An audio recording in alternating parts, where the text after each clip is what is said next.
Let's talk about impact organizations and how they have to be structurally different to for-profit organizations to make sure that they work and serve the purpose that they're set up for. For example, I work in the rural water industry. If you look at water as a product for sale, it's the most in-demand product that you could imagine. Everyone's going to need it.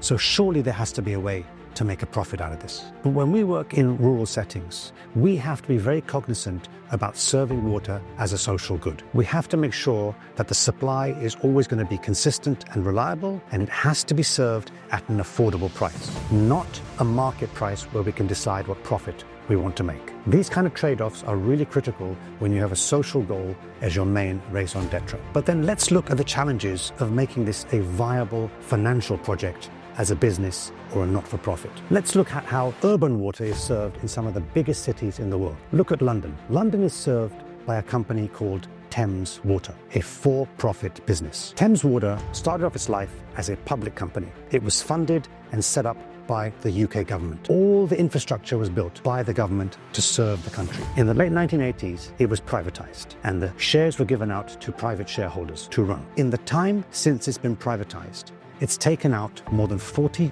billion of loans and paid out more than £30 billion of dividends. And yet last year, they went bankrupt. How can a company serving the metropolitan city of London with the most in-demand product there can ever be, water, not be able to make a viable financial proposition? If they can't do it, can you imagine the challenges that we working in the social sector have when we have to serve the bottom of the pyramid populations? What are the challenges that we face compared to an organization like Thames Water? Thames Water, when it went private, was gifted its infrastructure. It didn't have to pay a penny for its capex. All it had to do was charge customers for water and maintain the infrastructure. Yet they couldn't do that.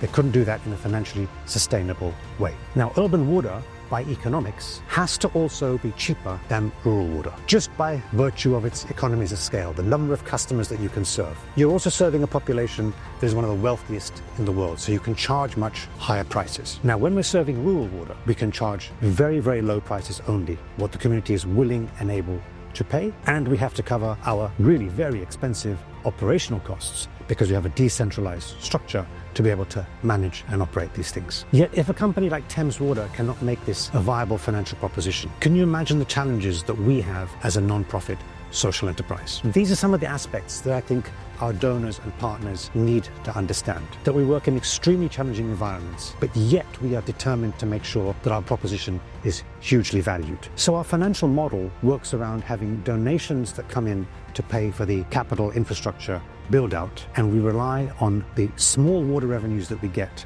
to maintain our infrastructure year round and across years and years and years. So we've been able to make this work. We've had immense challenges, but my social enterprise, Project Marji, is now 10 years old, and the single first kiosk that we had still operates to this day. It's something I'm very, very proud of, something I'm very proud that we've managed to do. But it's really important that our partners out there and anyone looking at social enterprises understands the challenges that we have and appreciates them. So often I talk about when people want to question how we spend our operational expenses, what sort of salaries we pay, what sort of travel budgets we have. It really frustrates me, because as long as we can make the impact at the end of the day, as long as we can make sure that our facilities are running as they're intended to, then that should really be moot. We're not taking in donations and dividending them out. Every penny that comes into the organization stays in the organization unless it's expensed out for operations. So just bear that in mind next time you're looking at or perhaps assessing a social enterprise serving the bottom of the pyramid. How are the for-profit bulk utilities doing this in major capital cities in the world and not being able to survive